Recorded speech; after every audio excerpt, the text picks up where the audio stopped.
kedua, kami mengucapkan selamat atas terpilihnya Ustadz Surya Sidarta dan seluruh anggota Presidium FMB pada musyawarah besar yang dilaksanakan pada bulan Januari lalu. Semoga Bapak-Bapak Presidium FMB diberikan kemudahan dalam menjalankan tugas yang akan dibuat selama 5 tahun ke depan. Perlu kami sampaikan kepada Presidium FMB bahwa Masjid Darul Mutmainah tidak dikelola oleh DKM. Kalau masjid ini adalah DKM, tapi di sini adalah dikelola oleh Yayasan Badan Wakaf Masjid Darul Mutmainah. Ada 3 organ yayasan. Yang pertama adalah pembina yayasan, yang kedua pengurus yayasan, dan yang ketiga adalah pengawas yayasan. Kemudian ada beberapa kegiatan rutin yang dikelola oleh Yayasan Badan Wakaf Masjid Darul Mutmainah. Yang pertama di bidang dakwah, kami menyelenggarakan kajian rutin ya, untuk baca maghrib dari hari Senin sampai hari Jumat. Jadi hanya 2 hari saja yang tidak dilaksanakan. Kemudian kami juga menyelenggarakan kajian pada subuh penuh 1 minggu dari hari Senin sampai Ahad, gitu ya. Jadi 4 hari ceramah subuh di mimbar ini. Kemudian yang 3 hari adalah kajian kitab di Asrabi. Kemudian di bidang pendidikan, kami menyelenggarakan atau kami mengelola TK atau TK Islam yang ada di sebelah sana dengan jumlah siswa 153. Kemudian TPI 110 siswa, dan juga kami mempunyai pesantren Hafid, ya, pesantren Hafid Putri dan Putra. Pesantren Hafid Putri sudah beroperasi kira-kira 3 tahun, dan insya Allah untuk pesantren Hafid Putra akan beroperasi mulai tahun ini. Kemudian di bidang ekonomi, kami juga mengelola toko, ya, toko amanah di sebelah sana, sebelah masjid itu, dan alhamdulillah sehat sampai hari ini. Ya. Jadi paling tidak omset harian itu sampai 9 sampai 10 juta per hari, dengan keuntungan bersih masuk ke yayasan itu rata-rata 15 sampai 18 juta gitu sudah. Jadi cukup menopang sekali untuk mengatasi pengelolaan yayasan. Kemudian kami juga menyantuni yatim duafa, ya. Yatim duafa tidak kurang sekitar 110 paket setiap bulan. Kami memberikan beasiswa pada anak SD, SMP dan SMA. Ya, alhamdulillah. Jadi nanti kita panggil ke sini, kita kasih pengarahan dan seterusnya kepada mereka. Kami juga mempunyai program jajan anak kita bisa bayar dalam jajanan, kemudian anak-anak kita SMI kita kasih kupon. Silakan mereka menjajan. Anaknya jadi sholat subuh di masjid, sholat subuh di masjid, kemudian pulang membawa uang, ada kan begitu. Kemudian kami juga punya platform manajemen masjid 5.0. Ini juga satu-satunya mungkin di masjid di Indonesia, dan karena ini masih prototipe. Jadi ini membantu sekali dalam hal manajemen. Juga ada medsos di sana, bisa digunakan untuk e-commerce juga. Jadi demikian beberapa hal yang dikelola secara rutin oleh Masjid Darul Mutmainah.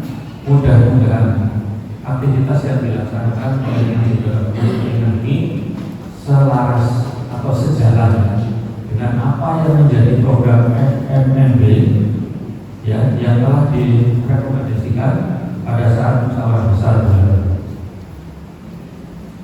Kami juga mengucapkan terima kasih kepada FMB. Tahun lalu kami diberi kuota minyak goreng murah, ya. Pada saat itu terjadi kelangkaan minyak goreng, ya. Kami diberi kuota 1000 liter, kita jual di toko amanah 1 jam habis. Kalau ada lagi tahun ini, kami kalau diberi informasi apa dikasih 5.000 juga tidak masalah, kita akan membantu masyarakat di sekitar Batam. Demikian apa yang dapat kami sampaikan. Mohon maaf atas segala kekurangannya dalam penyelenggaraan acara ini. Assalamualaikum warahmatullahi wabarakatuh.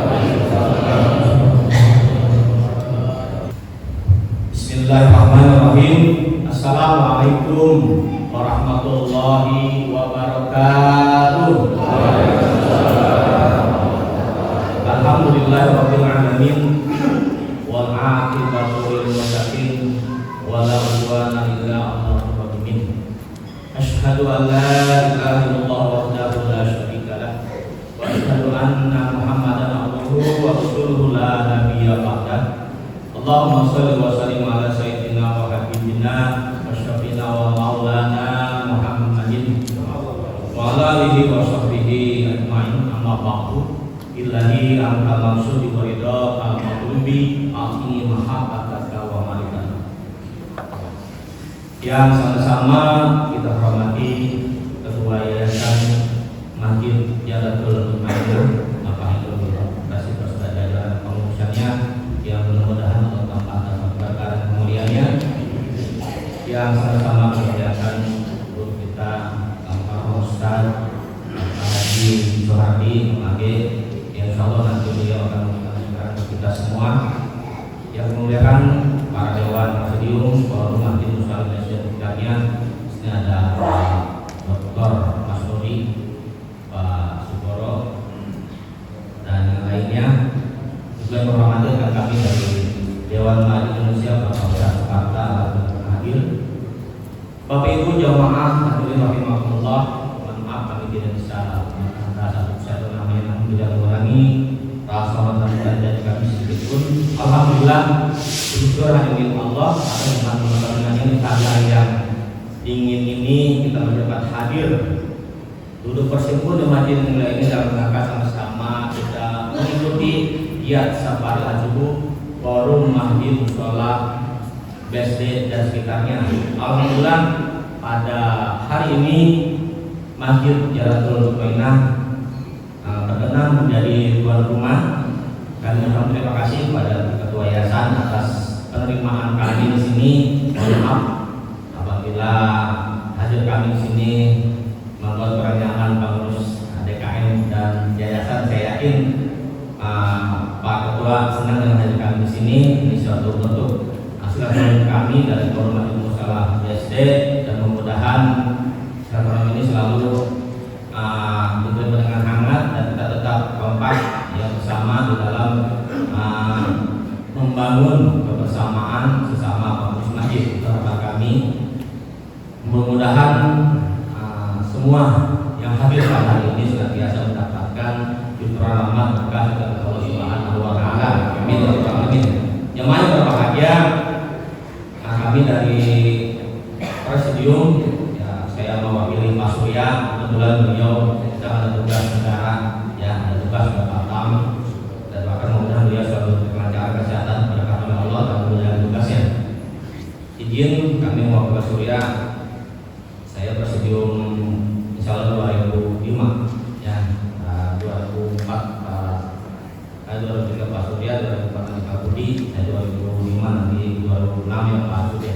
Ya, insya Allah kami mohon doanya, mudah-mudahan kami tetap sehat walafiat istiqomah dalam mengemban ini keadaan semua.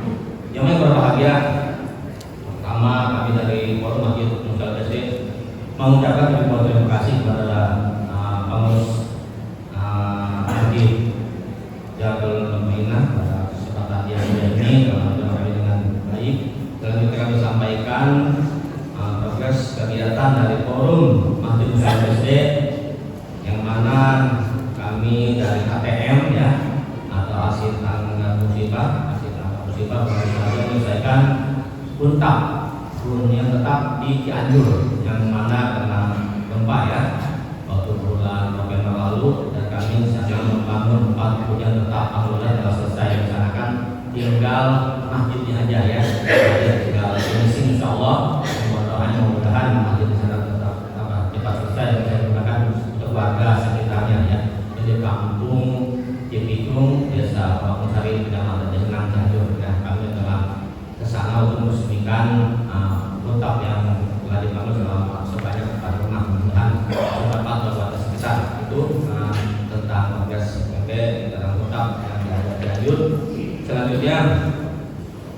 juga insya Allah akan melanjutkan program prosedur yang lalu ya tentang rumah di Baduy ya, insya Allah akan melanjutkan. Jadi kalau kita luas ya jangkauannya, di mana ada kegiatan yang terjadi, insya Allah kita dari ATM ACKK Musibah akan bergerak ya. Oleh karena itu kami mohon kebersamaannya, tentunya dari seluruh jamaah dan semua DKM Masjid yang ada di masjid sekitarnya, bersama-sama kita usahakan forum kita ini kita jaga keberadaannya ya, popularitas siapa lagi ini sudah sangat terasa manfaatnya oleh teman-teman atau saudara-saudara kita yang terkena musibah ya di Cianjur ya, dan juga di Sulawesi. Hampir 8 kali kita mengadakan kegiatan nanti tangkap musibah ini. Karena itu para jamaah ya para pengurus forum Masjid Usul DC agar Allah berikan kekuatan, kesehatan dan keberkahan di dalam menjalankan tugas sehari-harinya. Itu mungkin yang bisa kami sampaikan para jamaah. Sekali lagi terima kasih Ketua Yayasan Masjid Mu'minah. Maaf bila ada kekurangan. Wassalamualaikum warahmatullahi wabarakatuh.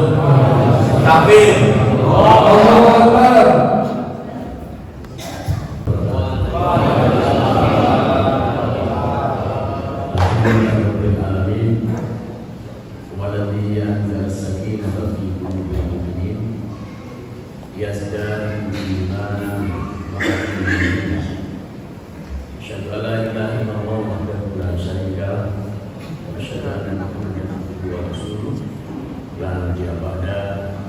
Allahumma sholli ala Muhammadin wa ala alihi wa sahbihi ajma'in.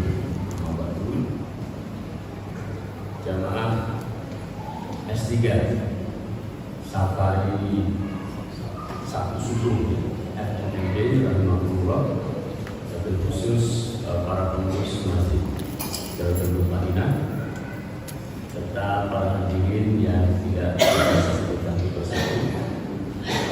Pertama, kita bersyukur pada Allah Subhanahu wa taala karena pada kesempatan yang sangat ini kita bisa menghadiri acara yang saya sungguh sangat bermanfaat, yaitu Safari Sabtu Subuh yang saya tahu sudah sering bergabung, Pak. Cuma beberapa lama saya tidak sempat bergabung kembali. Jauhnya sudah kemana-mana, bahkan sampai ke NTB. Saya pernah mengikuti ketika Tuhan membaca di sini, tidak salah di masjid yang dekat tol. Mudah-mudahan ke depan FNB semakin eksis ya, dan terus menstimuli masjid-masjid dan mushola untuk dikelola secara profesional. Nah, salah satunya dari saya kira saat mendengar laporan perkembangan pengelolaan masjid dan menurut saya sungguh luar biasa itu. Saya kira perlu dikeluarkan ke seluruh masjid di wilayah kita. Kalau di Jogja ada Joko Karya, maka insya Allah di sini ada Darul Madinah dan juga muslim yang lain yang coba akan menstimuli bagaimana menjadikan masjid bukan sebagai pusat ibadah dan masjid, tapi juga pusat ibadah dan masjid. Salawat dan salam semoga tetap tercurahkan kepada junjungan kita Nabi besar Muhammad sallallahu alaihi wasallam, seorang manusia agung yang dihadirkan oleh Allah membawa risalah Islam yang di dalamnya juga mengajarkan bagaimana mengelola waktu dengan sebaik. Ya, waktu itu ada 3 benda, ada waktu masa lalu, masa sekarang, dan masa akan datang. Masa lalu yang kemudian kita sebut dengan sejarah. Pengurus kemudian minta pada saya untuk menjelaskan tentang bagaimana sejarah pergerakan Islam di Indonesia. Tapi judul ini terlalu luas, ya. Bagaimana membahas sejarah pergerakan Islam di Indonesia. Akhirnya saya coba persempit menjadi sejarah pendidikan Islam di Indonesia. Itu pun masih luas, jadi masih luas saya nggak bisa bahasnya.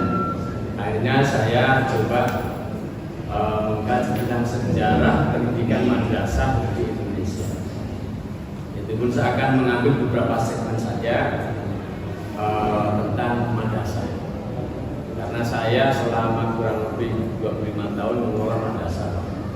Menjadi kepala madrasah kurang lebih 15 tahun dan menjadi kepala seksi madrasah 7 tahun.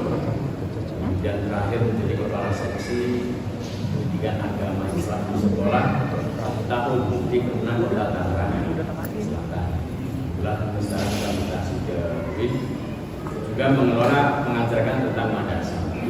Insya Allah untuk madrasah saya cukup paham ya bagaimana sejarah madrasah. Terus sekalian, agama Islam adalah agama yang sangat menekankan pendidikan. Saya kira kita semua sudah sangat mampu ya. Ayat Quran surah Al-Alaq ayat 1 sampai 5 itu juga sangat kental dengan nuansa kependidikan. Iqra bismi rabbikal ladzi khalaq dan seterusnya itu adalah ayat yang terkait dengan pendidikan. Bahkan Allah juga mengapresiasi produk dari pendidikan. Salah satunya adalah ilmu pengetahuan. Ya fa'idul ladzina amanu wa ladzina utul ilma. Nah, oleh karena itu kalau kita lihat di mana-mana umat Islam selalu memelopori pendidikan. Kemarin saya barusan menguji salah satu mahasiswa dari Patani, Thailand Selatan, ya, Patani. Saya baru ternyata Patani itu dulunya adalah sebuah negara kecil, cuma kemudian diakuisisi.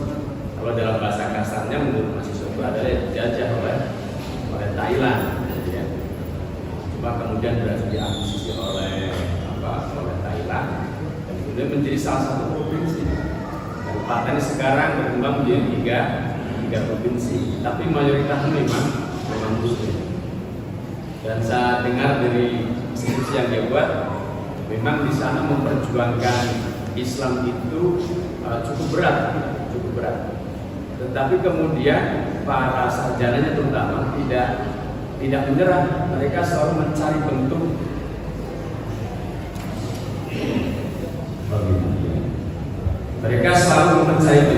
bagaimana Islam ini terus berkelanjutan di sana melalui lembaga pendidikan. Ya. Dan setelah kita koreksi atau kita dengarkan penjelasannya, sebetulnya memang kalau saya bandingkan ya pengelolaan madrasah Indonesia jauh lebih baik ya, daripada negara yang lain. Bahkan Filipina juga pernah berkunjung ke sini ke direktur madrasah untuk mengaji bagaimana sebetulnya pengelolaan madrasah di Indonesia. Oleh karena itu menurut saya ada beberapa hal kenapa saya perlu juga mensosialisasikan tentang madrasah ini, terutama di jamaah MFB. Karena saya yakin masih ada jamaah MFB yang belum mengerti apa itu maksud namanya madrasah. Walaupun tidak semuanya. Karena dulu pada tahun 90-an saya pernah mewakili madrasah Pamulang yang bukan saya pimpin, ada acara pos. Ketika saya bertemu madrasah, Pak Mantaposnya nanya ke saya, Pak, madrasah itu apa Pak? Waktu itu saya tersinggung juga, kok ada orang yang ternyata belum tahu tentang madrasah.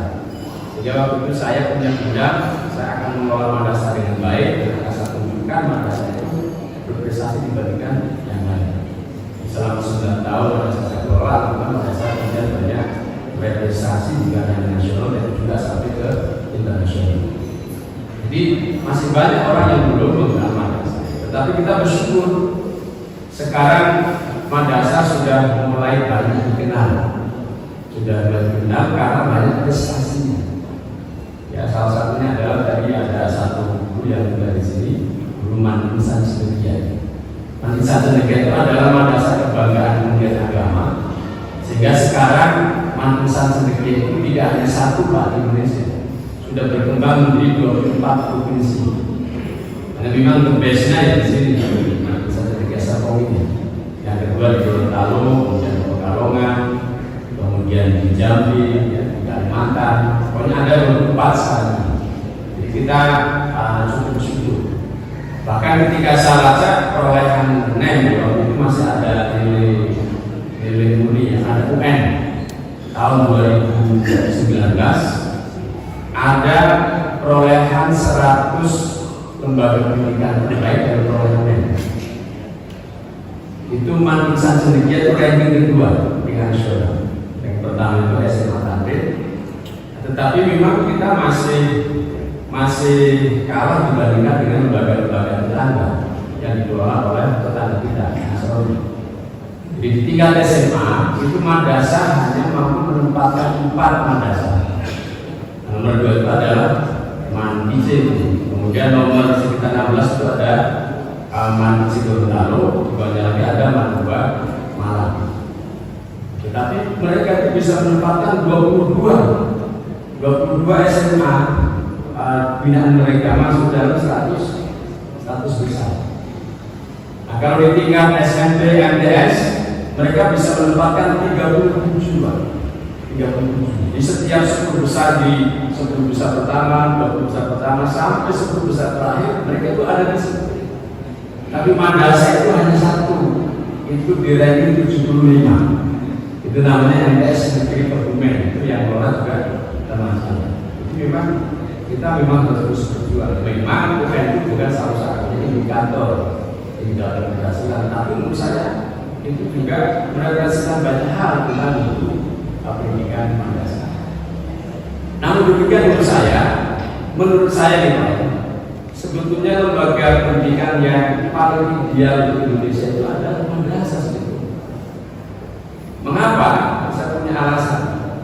Yang pertama, kalau kita mengacu kepada ideologi Pancasila, sila pertama itu adalah ketuhanan yang Maha Esa. Saya dulu pernah juara P4 tingkat kabupaten di Kabupaten Pemalang. Saya tahu Korea P4 apa? Tuhan Maha Esa, salah satunya adalah bertakwa kepada Tuhan yang Maha Esa. Jadi intinya, kalau saya mengutip pendapat dari Profesor Tafsir, cara membaca Pancasila itu adalah satu, ketuhanan yang Maha Esa. Dua, kemanusiaan yang ada beradab berdasarkan ketuhanan yang Maha Esa. Tiga, persatuan Indonesia berdasarkan kemanusiaan yang beradab dan persatuan dan ketuhanan yang Maha Esa. Jadi kesimpulannya sebetulnya aspek ketuhanan itu menjadi hal yang pokok dalam ideologi Pancasila kita. Jadi kalau begitu, seperti hanya dalam tujuan pendidikan nasional, tujuan pendidikan kita itu yang pertama adalah menciptakan manusia beriman dan bertakwa kepada Tuhan yang Maha Esa. Bahasa objektifnya, bahasa kita ya beriman dan bertakwa kepada Allah Subhanahu wa Ta'ala. Nah, kalau kita lihat struktur kurikulum di sekolah, itu kan alokasi pembelajaran PAI seragam itu hanya 3 jam sekarang. Dulu dalam waktu yang lama itu 2 jam, nah, sekarang menjadi 3 jam.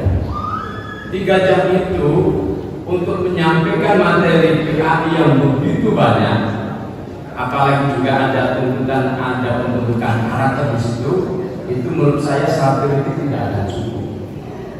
Apalagi kurikulum kita dan apalagi juga di sekolah umum itu bersifat dikotomi.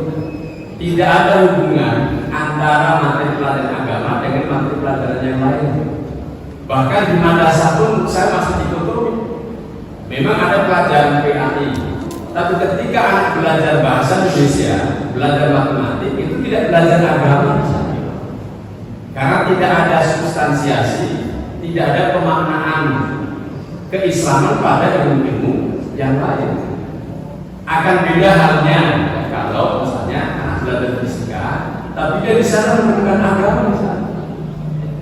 Anak belajar matematik menemukan agama misalnya. Belajar olahraga menemukan agama di sana. Nah, kita masih ditutup. Ada pelajaran PAI kita sendiri, ada juga pelajaran seni. Jadi oleh karena itu menurut saya dengan hanya 3 jam seminggu, menurut saya satu titik akan susah mengantarkan menjadi anak-anak itu menjadi orang-orang beriman dan bertakwa secara ideal. Namun demikian masyarakat kita itu kan masyarakat yang tidak. Ketika itu tidak cukup, maka di rumah ada majelis taklim, ada TPA, ada TPI. Tapi pertanyaannya kan tidak semua orang juga menggerakkan anak-anaknya untuk melakukan kajian-kajian itu, hanya orang tertentu saja. Tapi kalau dituangkan dalam kebijakan objektif di lembaga pendidikan, maka menurut saya insya Allah semuanya akan mengalami proses pendidikan. Tetapi hanya 3 jam. Tapi kalau kita masuk ke madrasah, komposisinya tidak hanya 3 jam. Ada yang 10 jam, ada yang 15 jam, bisa ada juga yang 20 jam. Karena yang 10 jam itu yang formalnya Pak, yang dibingkai dalam pelajaran tauhid, kemudian tarikh, tauhid, Al-Quran hadis, akidah akhlak. Tetapi biasanya sekarang ini madrasah itu menyelenggarakan sholat duha rutin, dan juga ada ceramah, tadarus rutin, Pak ya. Kemudian apalagi zikir rutin, ada muhadharah rutin. Bahkan ada juga yang menekankan melatih anak didiknya untuk puasa Senin Kamis. Jadi menurut saya milih pembentukan karakter iman takwa di madrasah itu, menurut saya itu sangat kondusif dibandingkan dengan lembaga pendidikan umum pada umumnya. Nah, hanya saja saya melihat sekarang ada proses yang disebut madrasahisasi sekolah. Jadi ada namanya sekolah, tapi pengelolaannya kayak madrasah. Ya, karena mereka meneliti sekarang masyarakat memang membutuhkan madrasah, membutuhkan prototipe lembaga pendidikan yang seperti madrasah. Saya dengar waktu saya ada dialog dengan guru BAC Indonesia, di Lampung itu banyak sekolah-sekolah yang belum kita karena tersaing oleh madrasah. Dan sekarang orang tua resah bagaimana mencari lembaga pendidikan yang ketika memasukkan anaknya di situ, aspek kognisnya dapat, aspek karakteristiknya dapat, aspek skillnya juga dapat, semuanya dapat, dan itu diperoleh di madrasah. Ini gambaran ideal, Pak. Kalau saya menyebutkan madrasah berprestasi, sementara ini banyak didominasi oleh madrasah negeri. Tetapi madrasah menghadapi setidaknya 3 hal. Jadi yang menurut saya perlu juga saya minta FMNB nanti kira-kira bagaimana menggerakkan atau membantu madrasah, tentu saja dengan kapasitas dan posisi masing-masing.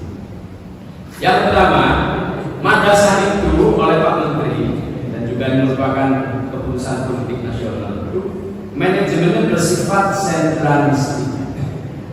Jadi langsung semuanya diatur oleh Menteri Agama melalui Direktorat atau Dirjen Pendidikan Agama Islam.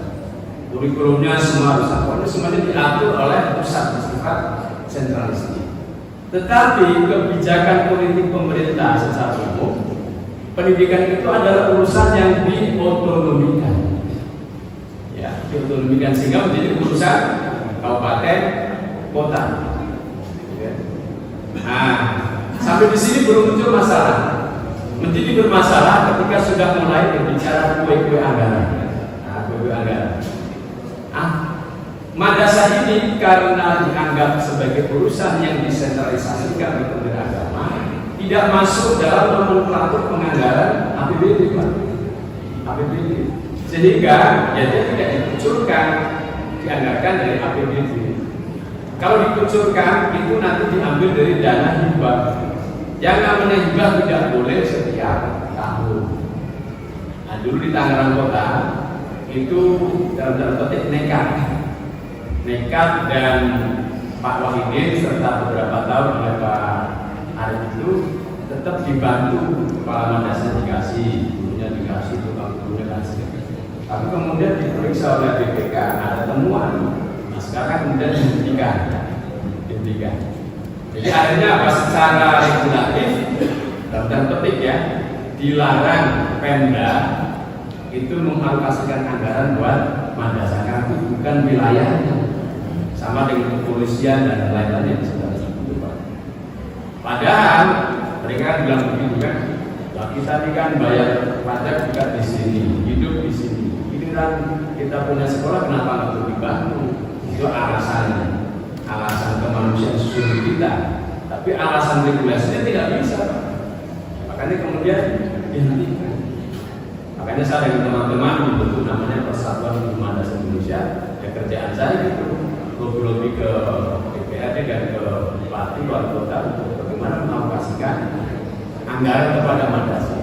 Nah, tetapi seringkali penganggarannya itu bersifat bergantung kepada karakter dan politik dari penguasa dan legislasi setempat, tidak bisa menjadi sebuah keputusan. Ini problem yang pertama. Kemudian problem yang kedua, madrasah ini nanti sebelum saya menawarkan beberapa solusi untuk kita kerjakan sama-sama. Yang kedua, madrasah itu jumlahnya cukup signifikan, Pak. Seluruh Indonesia madrasah itu ada 83.548. Kemudian siswanya itu ada 9.450.198. Kalau di sekolah itu seluruh Indonesia ada 24.330.000. Jadi sebetulnya jumlah madrasah signifikan sepertiga dari jumlah sekolah. Nah, cuma jumlah siswanya memang kan ada.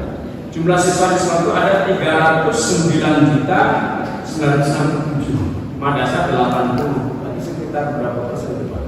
Ya antara 20%. Total 110. Artinya madrasah itu sebetulnya cukup signifikan.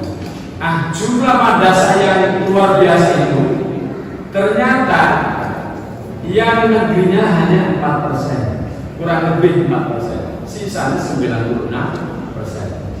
Kasus di Tangsel Pak, contoh misalnya madrasah Sanawiyah ada 48, itu negerinya hanya 1, lainnya luar negeri. Yang negerinya hanya 1, lainnya luar negeri. Sementara sekolah itu 72,6% negeri, sisanya baru swasta. Nah itu memang ada plus minus ketika banyak luar negeri. Yang jelas memang akhirnya mengandalkan pendanaan dari masyarakat setempat, terutama orang tua.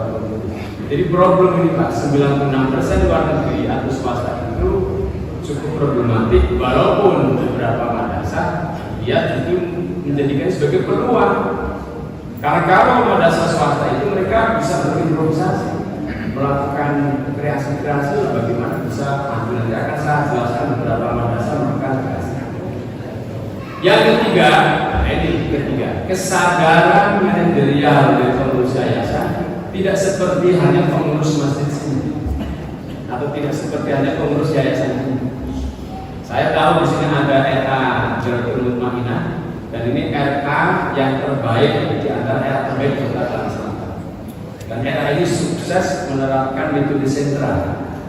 Metode sentra itu adalah sebuah metode yang digagas oleh seorang Profesor Dr. Peck di Amerika, di Pulau di sana. Dan itu melakukan kajian yang panjang. Dan ketika saya menyaksikan penerapan di sini itu luar biasa. Sampai saya bermimpi, kalau bisa saya punya anak lagi, saya sekolahkan di sini. Karena memang pembinaan anak-anak yang metode sentra itu betul-betul memperhatikan perkembangan karakter dan juga profesi anak. Itu menurut saya luar biasa. Dan digabung dengan pembelajaran PAI, luar biasa. Jadi insya Allah kalau Bapak Ibu sekolah di daerah sini yang masih kecil-kecil, kalau pembinaannya itu akan gitu ya. Nah, tetapi yang punya punya kemampuan dan punya keinginan mengelola lembaga profesional dan yang bagus ini belum banyak Pak. Malah ada kelakar, karena suatu saat madrasah diberikan dana dari pemerintah sekian ratus juta untuk perpustakaan. Giliran diaudit oleh inspektorat, lupa kok perpustakaannya nggak ada. Bapak masyarakat sini itu kan kalau nanya-nanya perpustakaan, jadi saya ini perpustakaan. Nah saya kan perlu kemana-mana, ya saya berikan mobil itu. Jadi kelakar saja ya. Memang ini terjadi sudah beberapa tahun yang lalu, tapi ternyata masih ada. Penyalahgunaan itu masih ada, karena masih banyak manajemennya karena bukan cukup. Jadi boro-boro madrasah itu punya sentra, punya analisis word, gitu ya, punya networking, punya juga masih sangat jarang. Kalau di Tangerang Selatan sudah mulai banyak yang bagus. Tapi kalau kita lihat ke kampung Pak, kita dengan di kota Tangerang Selatan, itu udah masalah dan sekolah mulai banyak. Tapi kalau di kampung ini masih walaupun juga ada di kampung itu muncul beberapa kemudian, gitu kan. Oleh karena itu, maka pertanyaannya adalah apa yang bisa kita lakukan dan apa sebetulnya respon dari ajaran agama kita terhadap kondisi masyarakat yang seperti ini. Terhadap masalah yang terkait dengan ekonomi daerah, kita hanya bisa mengandalkan kepada tokoh-tokoh politik, terutama yang di legislasi, dan juga kepada penguasa-penguasa. Mungkin di sini ada ada salah satu penguasa yang punya kewenangan untuk mempengaruhi bupati atau wali kota agar milik-milik itu bahasanya, agar mempengaruhi bupati atau wali kota orang memperhatikan madrasah, orang perhatikan madrasah sehingga madrasah itu menjadi sejahtera, kan? Karena ada istilah tidak ada fulus mampus. Tak ada fulus, insya Allah semuanya mulus, kan? Itu kelakar saja ya. Jadi kira-kira apa yang perlu kita bantu Pak untuk madrasah itu, dan apa kira-kira pesan dari Al-Quran dan Hadis terhadap fenomena yang seperti ini? Saya katakan terhadap yang bersifat regulatif tadi itu kita andalkan kepada Bapak Ibu yang memang duduk di lingkaran itu mengambil kebijakan di politik. Tolonglah advokasi madrasah sehingga keberadaan itu diakui secara pengadilan, diakui juga dalam program-program dalam konteks peningkatan lembaga pendidikan. Yang kedua menurut saya terkait dengan manajemen. Selama ini kita selalu menganggap yang dimaksud dengan sumber daya atau modalitas pengelolaan lembaga pendidikan itu berfokus pada modal yang bersifat tangible. Saya ulangi. Jadi ini saya kira banyak sekali masih berada dalam mindset pendidikan. Di selama ini teman-teman pengelola madrasah atau pengurus yayasan masih melihat modalitas pengelolaan madrasah itu lebih pada modalitas yang bersifat tangible, yang bersifat fisik, yang bersifat hal yang terlihat. Belum mengeksplor modalitas yang bersifat intangible. Jadi menurut saya kalau kita ekspor ini luar biasa, dan agama Islam itu mengajarkan ini. Nabi Muhammad itu dulu hadir bukan seorang saudagar kaya, tapi karena yang dia bawakan adalah hal-hal bersifat intangible yang tak kelihatan, tapi ada kekayaan yang luar biasa. Beliau kemudian bisa menjalankan Islam dan sekarang menjadi pemimpin terbaik, dan umat menjadi luar biasa di sini. Pertanyaannya, modal intangible itu apa saja yang bisa dikembangkan oleh madrasah yang berada dalam keterbatasan? Karena dalam posisinya madrasah swasta itu menghadapi keterbatasan SDM, ya. Dulu di Tangerang Selatan itu bahkan guru PA itu adalah guru ahli segala bidang. Yang mengajarkan fisika itu sarjana syariah, ya. Yang mengajarkan bahasa Indonesia sarjana Usuluddin, itu waktu baca itu. Nah sekarang sudah ada sertifikasi guru, baru mulai ada penata. Jadi ada keterbatasan SDM, keterbatasan sarana prasarana, keterbatasan jaringan, dan yang lain-lain termasuk khususnya finansial. Menurut saya ada 3 kekayaan intangible yang bisa dieksplor oleh madrasah. Yang pertama adalah kekayaan yang terkait dengan kreativitas dan inovasi. Bagaimana kita mendorong kepada lembaga pendidikan madrasah itu untuk berkreasi dan berinovasi. Kreasi inovasi itu kan sebenarnya modalnya adalah akal. Dan akal inilah karunia Allah yang tiada tara, cuma banyak yang tidak dieksplor oleh lembaga-lembaga pendidikan madrasah untuk menemukan inovasi dan kreasi. Padahal Allah sudah menegaskan, innallaha la yughayyiru ma biqaumin hatta yughayyiru ma bi anfusihim. Sesungguhnya Allah tidak akan mengubah keadaan suatu kaum sampai kaum itu mengubah apa yang ada di dalam. Profesor Suginata menafsirkan anfusi itu adalah mindset, pola pikir. Kalau kita kaji, ada seorang ahli neurologi di Amerika namanya Carol Dweck. Dia menjelaskan pola pikir itu ada 2. Ada fixed mindset dan ada growth mindset. Banyak lembaga-lembaga pendidikan itu yang terjebak pada fixed mindset, tidak growth mindset. Bahkan tidak dikelola dengan baik, tidak punya target-target. Ada sebuah ilustrasi yang bisa sendiri mengalami. Saya mendatangi sebuah sekolah, sebuah madrasah. Madrasah ini sangat diminati masyarakat, tetapi tanahnya hanya 300 meter. Saya tantang kepada madrasah itu, Pak, bisa nggak Bapak punya mimpi membangun madrasah ini lantai 10? Waduh, berat agak 10. Ya udahlah lantai 5 ya. Ini juga berat. Ya lantai 2 deh. Ya alasan istiqomah saja. Jadi istiqomah itu sebetulnya kata kalimat untuk berlindung di balik ketakutan. Yang tidak punya cita-cita cuma dengan menggunakan kata saya istiqomah saja. Padahal itu masyarakat itu ingin banget merupakan situ. Cuma karena ruangannya hanya 300 meter itu Pak, kelas 1 sampai kelas 6 disekat-sekat. Ya udah, setiap tahunnya ingin 5 kelas.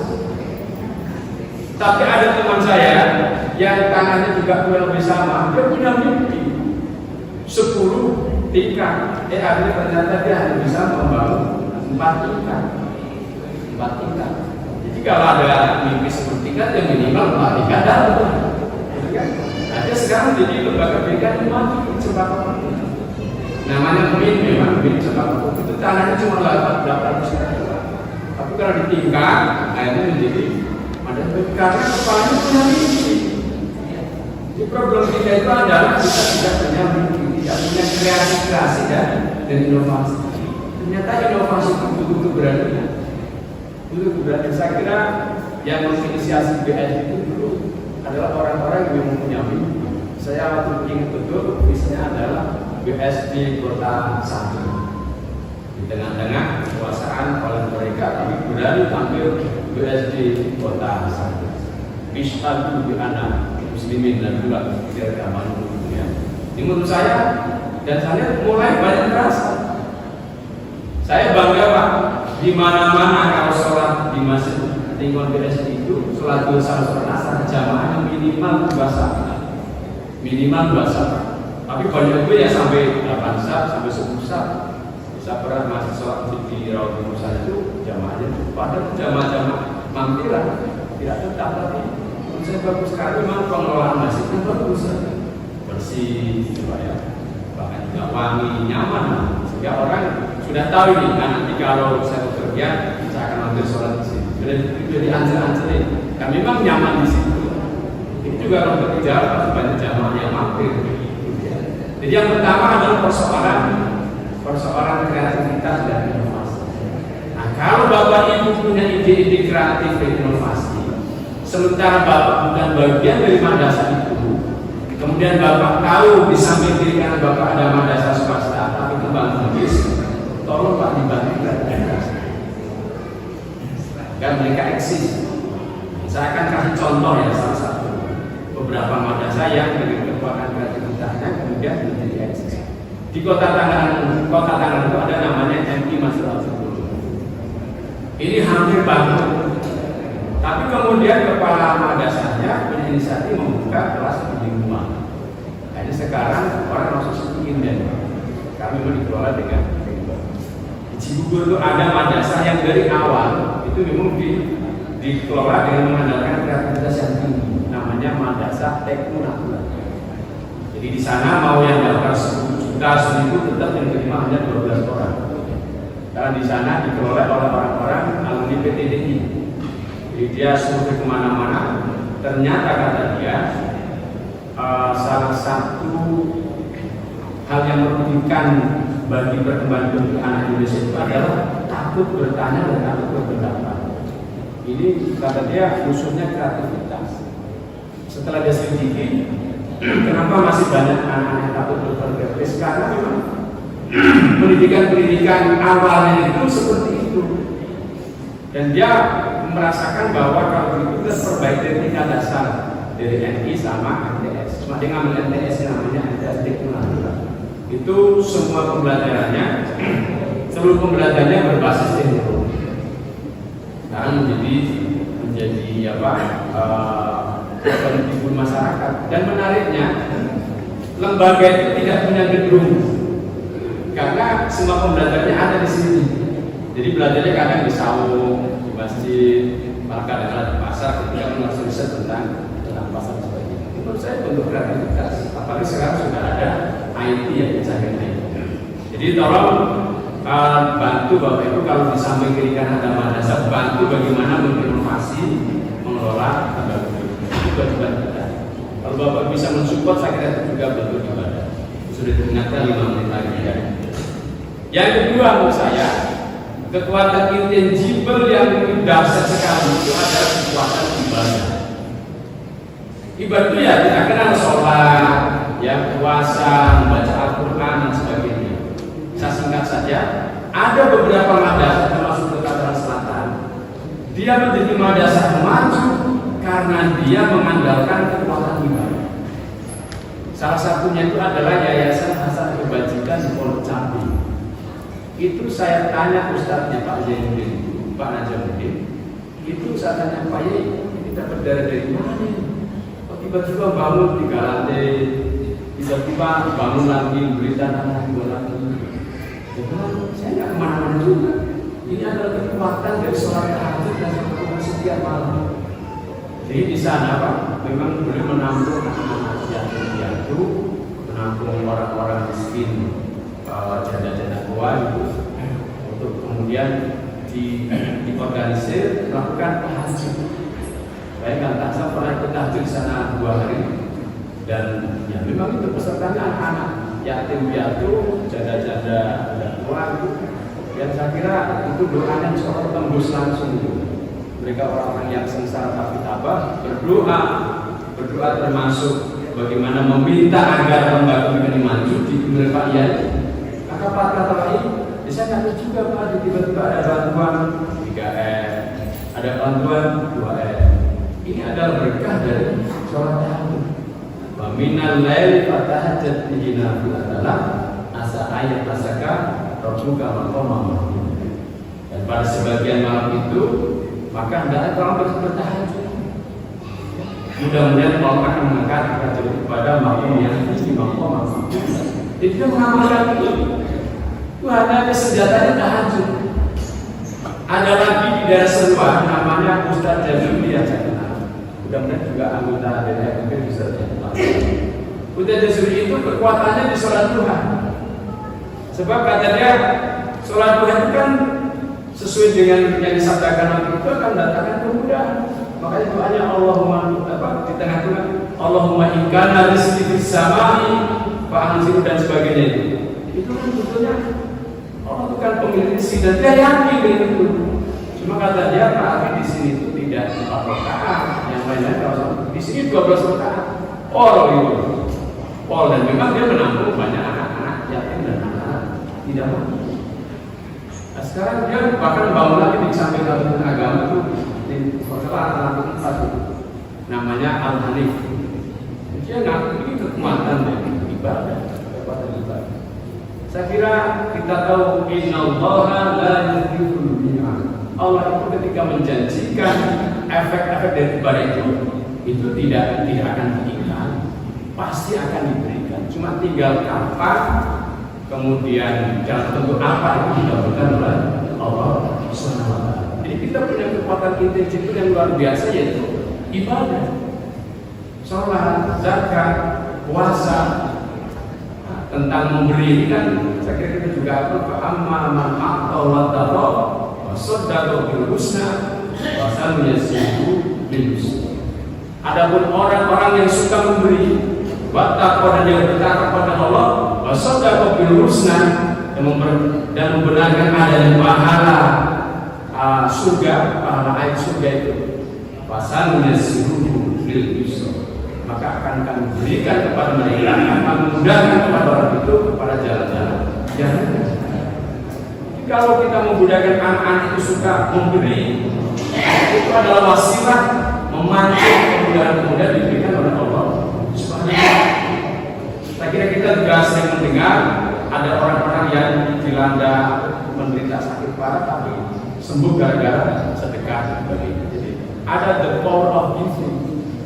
Yang saya ini sudah juga mulai diatur oleh dunia barat, cuma dunia barat itu berhenti kepada ya pokoknya kekuatannya pada memberinya, tidak mampu mengakses sebetulnya siapa yang menggerakkan pemberian itu. Kita kan mampu mengakses, memang logika kita logika iman.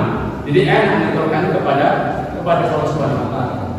Yang tidak beriman saja mengaku adanya the power of giving. Kenapa kita tidak mengaku the power of giving?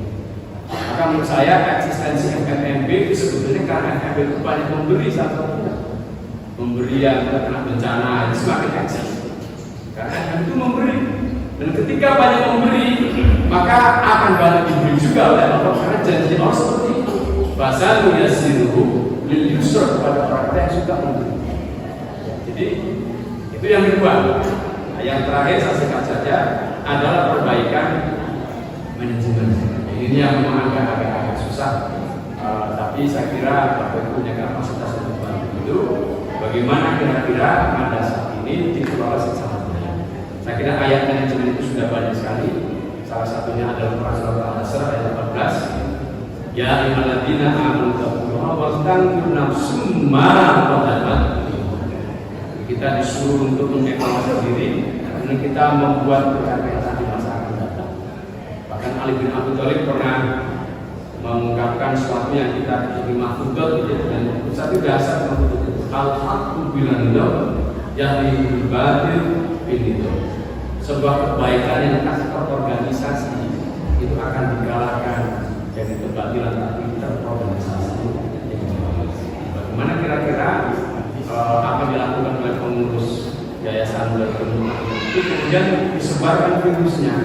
Bagaimana mengelola masjid, mengelola yayasan itu dengan baik ya. Mungkin FFB juga sudah mulai atau jangan sudah ya melakukan semacam pembinaan manajemen masjid termasuk manajemen madrasah baginya, sehingga lembaga pendidikan kita itu terutama madrasah akademik. Kalau sekalian madrasah ini diandalkan oleh Menteri Agama sebagai lembaga tafaqquh fiddin, lembaga yang diharapkan akan melahirkan anak-anak yang menjadi kader-kader agama. Mereka tahu agama sehingga kaderisasi ulama, kaderisasi kiai belum madrasah itu tidak akan terputus. Ini menurut saya adalah fardu kifayah. Fardu kifayah itu pemahamannya jangan kemudian yang penting kalau sudah ada maka kita nggak justru fardu kifayah itu adalah kalau ada orang sudah melakukan kita perkuat lagi. Di pemahaman fardu kifayah itu yang penting sama dengan pengertian sunnah. Selama ini pemahaman sunnah itu kan dikerjakan dapat pahala, tidak dikerjakan tidak mendapat pahala. Itu boleh. Tapi definisi sunnah yang memotivasi adalah dikerjakan dapat pahala, tidak dikerjakan rugi. Memang tidak berdosa, tapi rugi. Itulah definisi sunnah menurut saya ya. Tapi menurut sebagian ulama memang itu dikerjakan dapat pahala, tidak dikerjakan tidak berdosa. Tapi itu nggak menggerakkan. Nah, pemahamannya dikerjakan dapat pahala, tidak dikerjakan rugi. Itu kan memotivasi kita untuk melaksanakan sunnah. Karena sunnah itu dikerjakan itu dasar itu. Dalam hal jelaskan nanti orang di pendengaran kita, di penglihatan kita dan sebagainya. Saya kira itu saja. Ini bukan pengajian kitab kuning Pak, tapi ini sebetulnya lebih pada berbagi keresahan. Karena biasanya orang itu akan bergerak kalau resah, ya. Nah, resah itu ternyata sebabnya karena tahu. Yang tadi Bapak nggak tahu problem madrasah, sekarang tahu. Mudah-mudahan ada dalam otak Bapak Ibu, dalam kosakata Bapak Ibu, kalau kemana-mana ingat madrasah. Apalagi yang misalnya tinggalnya berdekatan dengan madrasah ini kurang maju. Nah, kewajiban kita bagaimana madrasah itu bisa kembali. Dan lebihnya mohon maaf. Wallahu a'lam bishawab. Rasulullah Muhammad Bapak ini bila itu hidayah. Assalamualaikum warahmatullahi wabarakatuh.